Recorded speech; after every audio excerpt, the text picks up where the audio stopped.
राजनीति किसी को शिखर पर पहुंचा देती है तो किसी को ऐन शिखर से उतार कर चौराहे पर छोड़ देती है। और आज की कहानी ऐसे ही एक नेता की है जो पहली बार विधायक बना, उसके बाद सीधे मंत्री बना, मगर आज वह सवालों के कटघरे में खड़ा है। नमस्कार, मैं राजकमल, आप देख रहे हैं आजकल समाचार। वाकई राजनीति भी अजीब बला है। कभी यह किसी को आसान मुलायम रास्ता देती है तो कभी आगे बढ़ते बढ़ते उसे दोराहे पर लाकर खड़ा कर देती है। अगर इसका एक जीता जागता उदाहरण देखना हो तो बलिया के वरिष्ठ भाजपा नेता आनंद स्वरूप शुक्ल को देख लीजिए।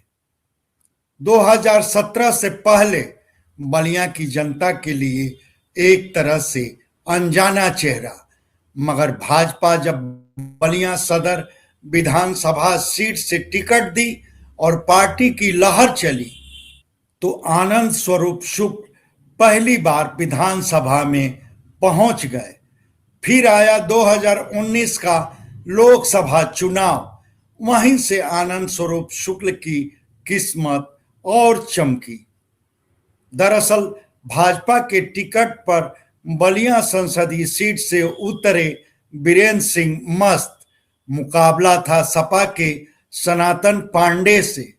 हालांकि तस्वीर पूरी तरह एक तरफा नहीं थी। बलिया संसदीय सीट में आने वाले गाजीपुर के 2 विधानसभा क्षेत्र मोहम्मदाबाद और जहूराबाद, यहां सनातन पांडे आगे रहे। कुल अंतर था पूरे 55,468 वोट का। मगर खेल पलटा बलिया में आने वाले शेष 3 विधानसभा क्षेत्रों में।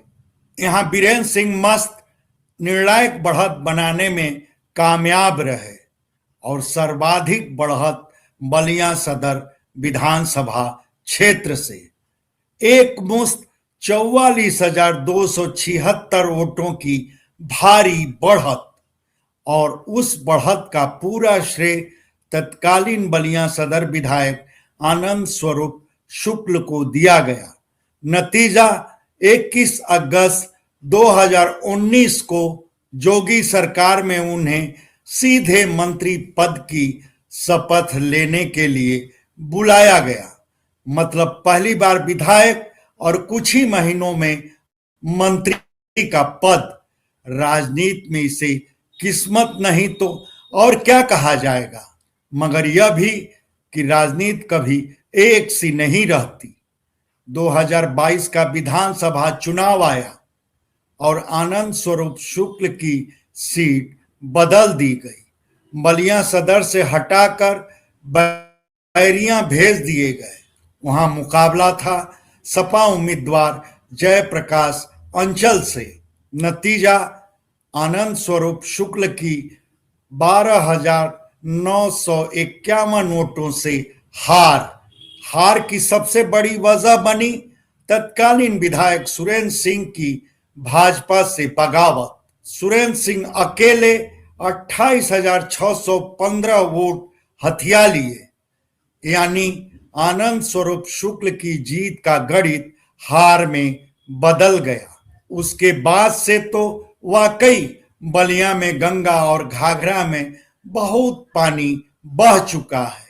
सुरेंद्र सिंह की भाजपा में वापसी हो चुकी है।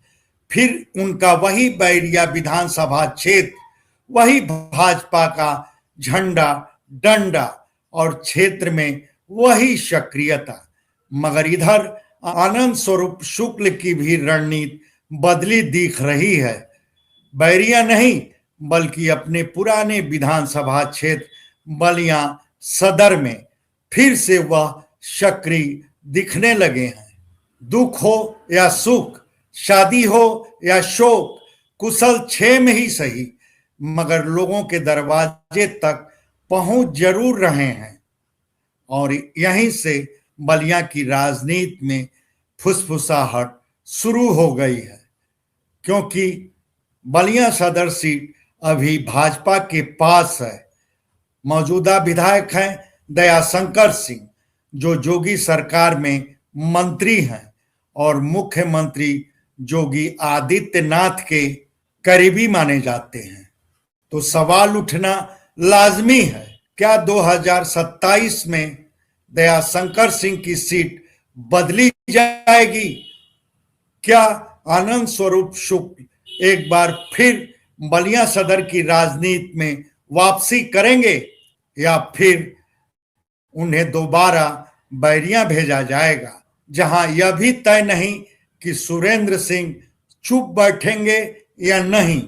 खैर, कुल मिलाकर यही कहा जाएगा कि जो नेता पहली बार विधायक बनते ही मंत्री बना, वह आज राजनीति के दोराहे पर खड़ा नजर आ रहा है।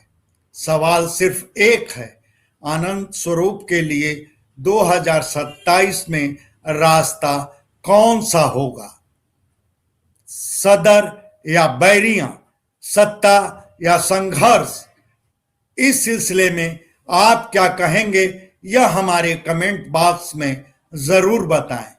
धन्यवाद। आपसे आग्रह है कि हमारे वीडियो को लाइक करें, शेयर करें, चैनल को सब्सक्राइब करें और फेसबुक यूजर हैं तो हमारे पेज गाजीपुर आजकल समाचार को फॉलो करना ना भूलें।